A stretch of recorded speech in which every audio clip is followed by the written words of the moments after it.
മലയാള സിനിമയുടെ കാരണവർ എന്നാണ് മധു അറിയപ്പെടുന്നത്. മലയാള സിനിമയുടെ ശൈശവ കാലം തൊട്ട് തുടക്കം കാലം മുതലേ ഒപ്പമുണ്ടായിരുന്ന നടനായിരുന്നു മധു.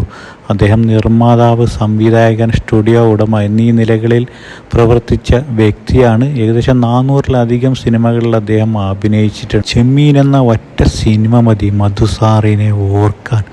നമ്മുടെ മഹാനടന്മാരായ മമ്മൂട്ടി, മോഹൻലാലിനും മധു സാറിൻ്റെ ഒപ്പം അഭിനയിക്കാനുള്ള ഭാഗ്യം ലഭിച്ചിട്ടുണ്ട്. മധു സാറിനെ കുറിച്ചൊരു ദുഃഖകരമായ വാർത്ത ഞാൻ പങ്കുവെച്ചോട്ടെ. അദ്ദേഹത്തിന് നിലവിൽ ഇപ്പോൾ സിനിമയിൽ അഭിനയിക്കുന്നില്ല.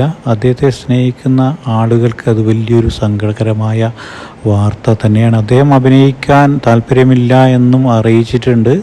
മധു സാറിൻ്റെ കാലഘട്ടത്തിൽ ജീവിക്കാൻ പറ്റിയത് നമുക്കൊക്കെ വലിയ ഭാഗ്യമായി. രാഷ്ട്രം അദ്ദേഹത്തെ പത്മശ്രീ നൽകി ആദരിച്ചിട്ടുണ്ട്. കൂടാതെ KC ഡാനിയൽ പുരസ്കാരം അദ്ദേഹത്തിന് ലഭിച്ചിട്ടുണ്ട്. മധു സാറിനെ പോലെയുള്ള നടന്മാർ ഇനി മലയാള സിനിമയിൽ ഉണ്ടാകുമോ എന്നും വലിയൊരു സംശയം തന്നെയാണ്.